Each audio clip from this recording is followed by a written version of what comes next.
iyo mvuze baravuga bati ni Scovia, ijwi naryo ntiryatumaga yihisha.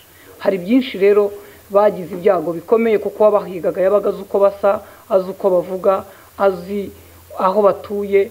Mu by'ukuri uyu munsi dufite aho dutuye ukumva baravuga ngo umuntu yatega moto atungeze ku munyamakuru Scovia, nditanga urugero jewe cyangwa nabandi. Ibyo rero byose byongereye ibyago by'abagenzi bacu uyu munsi, navuga ngo bagize ibyago byiyongera ku by'abandi batutsi bagize. Ariko cyane twibuka nanone ndavuga ngo abanyamakuru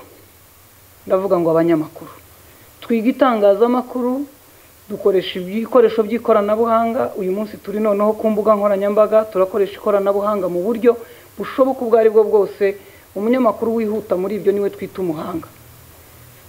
Ndimo ndavuga ngo dukwiye kuvuga ko umutimanama ukwiye kuruta diplome mu bitsi wanyu, umutimanama ukwiye kuruta amashuri mwize uko bababwiye, ukwiye kuruta ababyeyi banyu bababwiye ko ibi bitavugwa ibi bivugwa.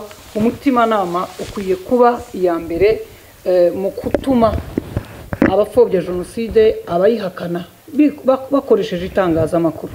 Ubu none abadukurikiye hirya no hino ku bitangazamakuru bitandukanye bafashijwe na RBA barimo barumva ibyo tuvuga. Mu by'ukuri undi muntu wicaye mu rugo arimo aganira ibinganira ntabwo bamwumva. Bivuze iki rero? Bivuze ngo iyi nzira dufite y'umurongo uranguruye uvugira ahirengeye mu byiciro byose, dutuma abanyarwanda bumva neza ubukana jenoside yakoranywe, harimo amaliste aho abantu batuye. Ibyo byatangajwe n'abanyamakuru bagenzi bacu. Mu gitondo tubyuka dusoma amakuru, tugasoma wabaye ministiri, mu gihe bagenzi bacu bagize uruhare muri jenoside basomaga liste y'abatutsi batarapfa, abari bupfe ndetse n'abamaze gupfa ngo nimwongere kubashaka. Bavugaga aho abantu bihishe. Ibyo rero bikwiye kuba impamvu ikomeye ya buri munyamakuru, ya buri muntu wese ufite itangazamakuru mu ntoki, nkuko honorable senateri yabivuze n'abandi bose, kugira ngo duhagarike turwane kumanywa na nijoro mu buryo bwose aho turi, kugira ngo iki cyabaye jenoside yakorewe abatutsi kuyigisha n'ibindi. Uyu munsi abanyamakuru dufite ibyago byitwa amahame y'umwuga. Buza amahame y'umwuga avuga ngo ntitubogama, ariko ibinyamakuru mpuzamahanga bikomeye uyu munsi dufatiraho urugero rwo gukora itangazamakuru ntabwo bibogamye, birarambaraye. Kubogama ni igihe ngira ngo abadukurikiye waba uhengamyemo akantu gato umuntu akabona ko utaringaniye n'iyi mikoro. Bararambaraye, bari ku butaka, barakoresha amagambo yo gupfobya, baraha umwanya abakoze jenoside ngo batangaze icyiciro cyabo bagezeho cyo gupfobya no guhakana. Baravuga ibitavugwa, baritirira ibyakozwe na FDLR bakabyitirira RDF, hanyuma abanyamakuru tukavuga ngo abo nibo senior journalist tureberaho. Oya, banyamakuru bagenzi banjye bavandimwe mukoresha imbuga nkoranyambaga, mureke twange kwemera ko kuba umuntu yarabaye igihangange mu gitangazamakuru cye bimuha ubuhangange bwo kuvuga ukuri kw'igihugu cyacu. Nemera ko umunyamakuru atakwiye kubeshya, nemera ko umunyamakuru adakwiye gukoreshwa n'indonke. Ningera ku ndonke, mu by'ukuri uyu munsi dufite abanyamakuru bagenzi bacu twiganye, twakoranye, twareranywe, twakuranye, indonke zababirinduye. Navuga ngo inda igasumba umurage w'igihugu cyabo. Uyu munsi agahagara ku maguru abiri, ashobora no kubavuka mu muryango warokotse jenoside agapfobya.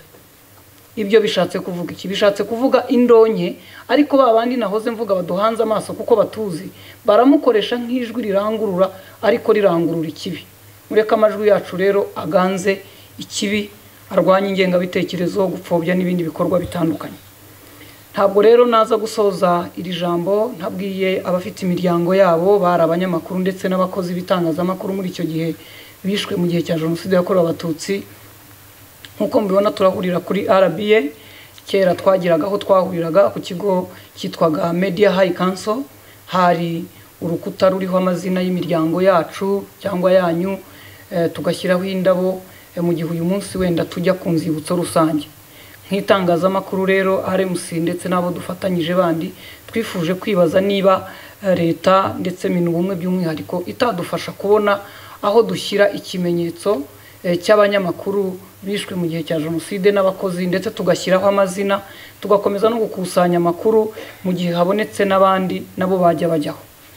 Mu biganiro rero twagiranye na Minubumwe ndetse n'ubuyobozi bw'igihugu cyacu bwatwemereye ko umwaka utaha igihe nk'iki icyo kimenyetso ndetse naho urwo rukuta ruriho amazina y'abacu ruzaba ruhari.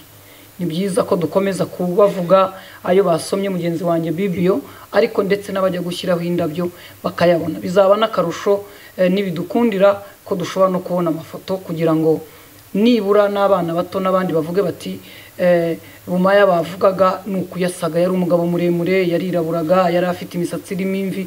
Urugero, kuko kwibuka ni byiza ko n'abuzukuru babo bareba amafoto ariko basanga ko tuzirikana